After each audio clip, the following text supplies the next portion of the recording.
Olá, Marcelo Roque, bom dia.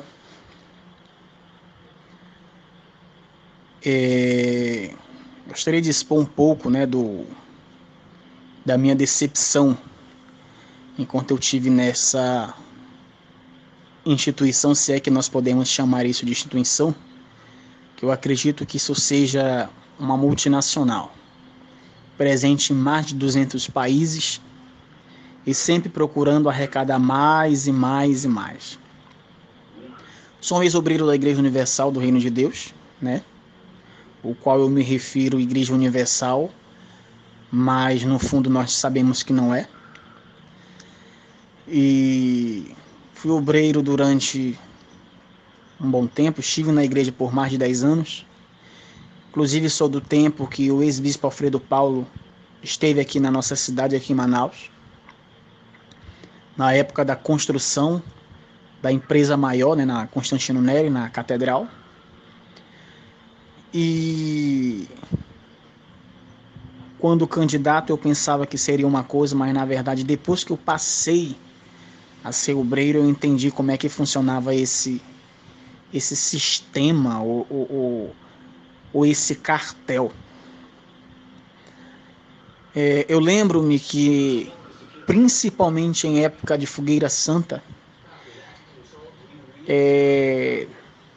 todos os obreiros, todos os candidatos a obreiros, os evangelistas, naquela época o Grupo Jovem Nova Geração, que hoje é o Força Jovem Universal, mas o corpo de obreiros e os candidatos, aqueles que queriam ser obreiro, todos eram obrigados a fazer campanhas e, ao mesmo tempo, estar na Fogueira Santa de Israel.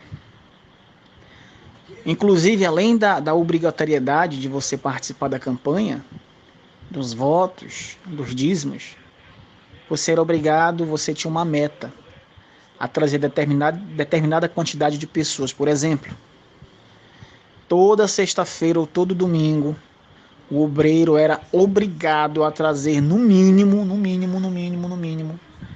10 pessoas. Era obrigado a trazer 10 pessoas. E o que o pastor fazia? Ele pegava e colocava o nome dos obreiros, né? Nós éramos obrigados a trazer alimentos não perecíveis para nós formarmos cestas básicas, 2, 3 cestas básicas. E as pessoas vinham com o intuito, não era de conhecer o evangelho, não era de nada, era com o intuito, pessoas simples, menos favorecidas, que sempre é assim, as pessoas que mais caem no papo desses canalhas, desses vagabundos, são pessoas simples, humildes, e eles vinham, pelo interesse no sorteio, e o pastor com interesse de cumprir suas metas semanais. Inclusive, quando eu fui obreiro, eu era aquela espécie de obreiro que dormia na igreja, que estava na igreja, que não tinha auxiliar naquela época, então praticamente eu fazia o trabalho do auxiliar. Era o único obreiro que entrava no escritório do pastor, porque outros obreiros não tinham acesso, enfim. E lá eu descobri até um papel que o pastor fazia semanalmente,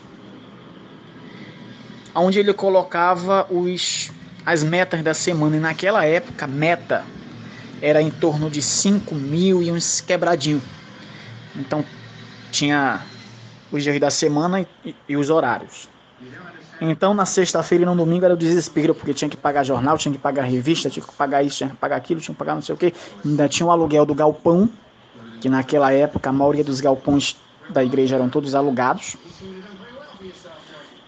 Então, na verdade, eu vivi um verdadeiro terror, uma pressão psicológica inimaginável, E fora outras coisas que eu presenciei também, quando mandaram um pastor auxiliar, porque para o pastor titular receber um pastor auxiliar, ele tem que merecer, ele tem que produzir, essa é a verdade.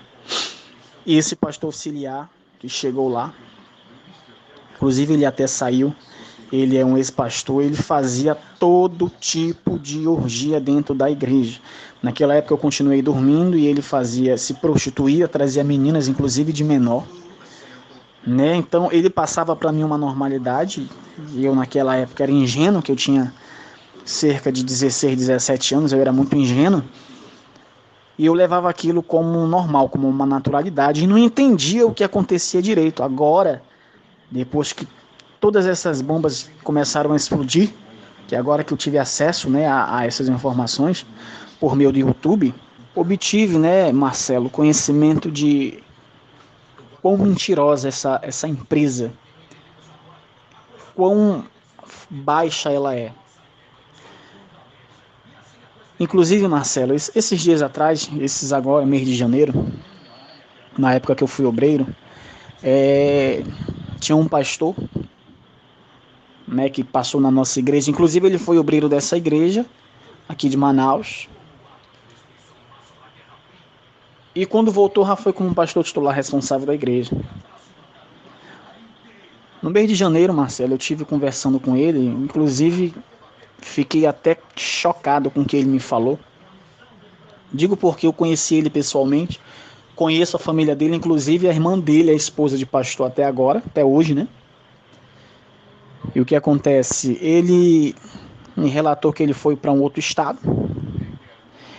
E ele sempre apresentou um problema de saúde desde a época que ele foi obrigado a fazer vasectomia, porque eles não têm escolha. Você faz ou você não fica. Não existe escolha nessa empresa. Se você quiser fazer parte dela, você tem que se enquadrar no meio dela. Se você quiser fazer parte, você tem que se enquadrar. Você tem que se encaixar numa empresa, como se fosse um perfil profissional. Então, um desses perfis, você é obrigado a fazer vasectomia. E desde o tempo que ele fez essa vasectomia,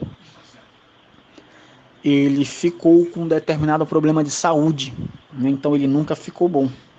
Então ele disse que ele chegou a uma época que ele foi mandado para uma sede regional, porque ele faturava bem, né? Ele me contou muitas e muitas outras coisas, mas essa me chamou a atenção, porque isso é um problema de saúde, isso é questão de vida, porque nós para estarmos vivos, nós dependemos, abaixo de Deus, inteiramente da nossa saúde.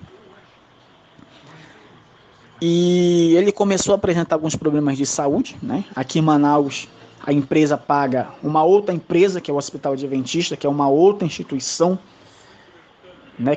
Eu acredito, Marcelo, que essas grandes empresas, todas são de igrejas evangélicas.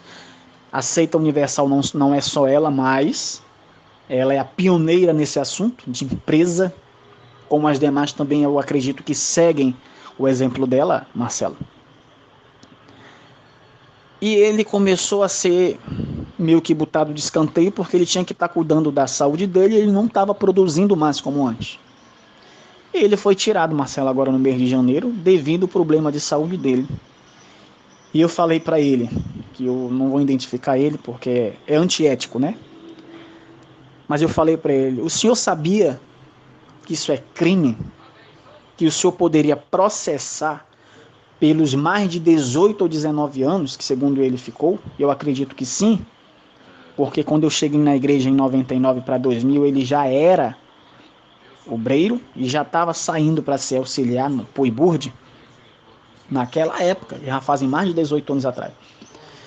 E eu falei para ele, eu só sabia que isso é crime, né? Então, se eu fosse o senhor, eu processaria essa empresa, inclusive ele, depois de tantos e tantos anos, está morando dentro da casa do pai dele, que a mãe dele faleceu recentemente, né? E ele está morando dentro da casa do pai dele e não tem absolutamente nada na vida.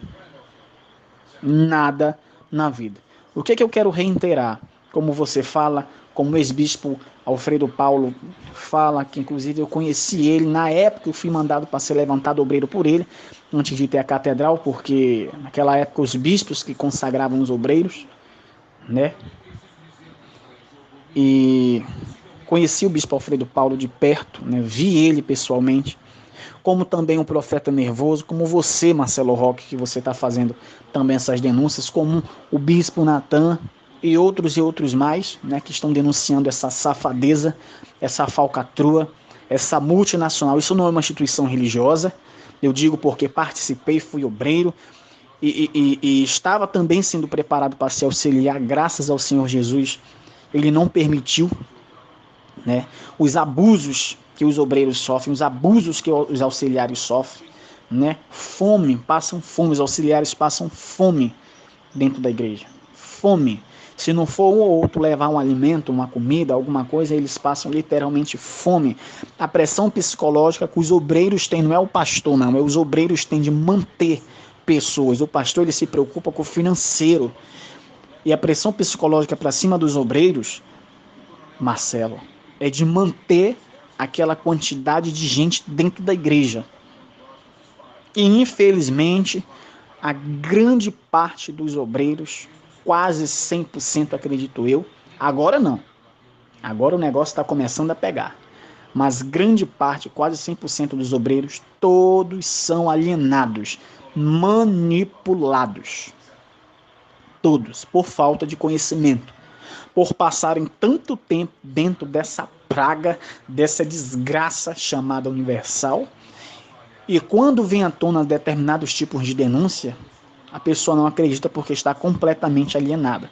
Aquela falsa verdade, aquela falsa realidade passa a ser a verdade absoluta. Infelizmente, isso acontece com pessoas manipuladas.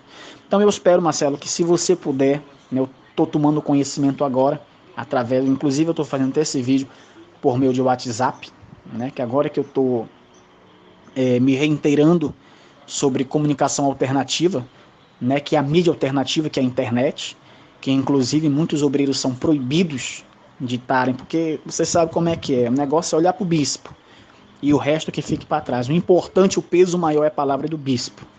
Aqui em Manaus, Marcelo, não é diferente. Não é diferente. Isso sem te contar do tempo que a catedral estava sendo construída, que foi uma das épocas mais desgraçadas que teve para os obreiros, porque trabalhávamos incessantemente. Então tinha catedral para construir, aluguel de igreja, tinha aluguel de ônibus para trazer as pessoas, tinha fogueiração. É um absurdo. É um montante de dinheiro que eu acredito que nem a receita toda do Brasil chega perto de tanto dinheiro que esse salafrário, esses pilantras, manipuladores, a cúpula, que até muitos pastores que estão embaixo, eles não sabem, eles não têm conhecimento. É como se fosse uma espécie de maçonaria. Você está dentro da maçonaria, mas você não conhece. Quem conhece é quem está lá no grau 30, 31, 32, 33. Que são os mais altos graus da maçonaria. É como se fosse na seita universal, não é diferente. Está aí as provas que o Edir Macedo é maçom, né? E é complicado, Marcelo. Então eu espero que esse áudio chegue, né, através do seu canal, que me inscrevi agora recentemente, é um canal sensacional. Acredito eu que vocês sofrem perseguição, né? Mas é um direito de se expor.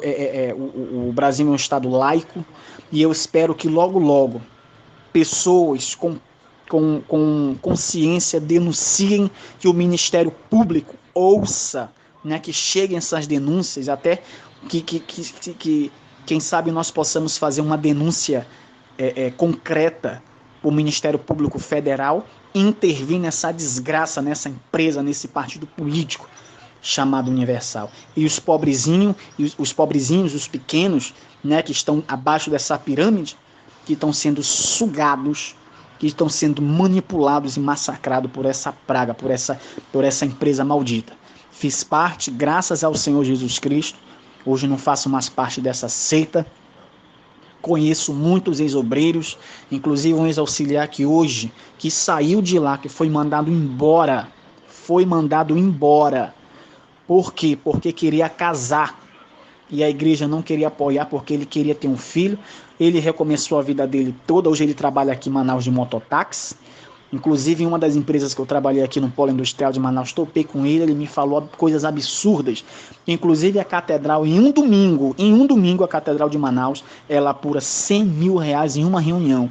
Sem contar de segunda, terça, quarta, quinta, sexta e sábado, fora os horários. Um templo só. Um templo, fora as outras igrejas aqui do estado do Amazonas. Então, é um absurdo. É um absurdo. A Universal deveria trocar o nome dela de Universal para Petrolial, porque eu acho que os ganhos dela são comparados com a Petrobras, antes desses escândalos, claro. Né, Marcelo? Antes de todos esses escândalos. Então é complicado, né? Eu tenho certeza que logo, logo vai ter uma investigação profunda e severa e vamos acabar com essa palhaçada, com essa falta de respeito e de temor com a palavra de Deus. A palavra de Deus a gente sabe, Marcelo, que ela não é mais usada nesse templo, nessa seita. E as demais seitas, as filhas, as descendentes da Universal, que a gente já conhece aí através até da própria televisão. Né, Marcelo? Então que Deus te abençoe, que Deus abençoe o profeta Nervoso, o bispo Alfredo Paulo, o bispo Natan, né, e alguns outros canais que eu estou tendo conhecimento agora. E eu espero que Deus abra os olhos, principalmente dos pequenos, os obreiros, esses pastores que estão padecendo, sofrendo na mão desses canalhas, né, desses manipuladores, né, que pegam o dinheiro do povo e vão gastar nos Estados Unidos, vão gastar lá não sei aonde, passear, tomar tequila, bando de cachaceiro endemoniado. Isso sim. É engraçado que só lá que o diabo fala a verdade, aqui fora ele fala mentira. Que coisa, claro, né? O próprio diabo, que é o senhor desses caras, desses pessoais, é lógico que ele não está nem preocupado com essas pessoas, porque tudo aí que tem aí é dele, né? Os obreiros, os membros estão sustentando o luxo desses caras. Infelizmente, isso acontece, mas eu tenho certeza que esses obreiros, que esses pastores, esses membros vão acordar. No dia que eles acordarem, não haverá como sustentar mais esse sistema universalítico, vamos dizer assim. Não haverá como sustentar esse sistema e esses caras vão quebrar. A palavra de Deus vai sobrepor essa imundície e eu tenho certeza que mais hora menos hora o evangelho da salvação, o evangelho para vencer o pecado, o evangelho da perseverança em Jesus Cristo vai vencer. Obrigado, Marcelo Roque, que Deus te abençoe, te guarde, te ilumine e nos abençoe. Em nome do Senhor Jesus Cristo.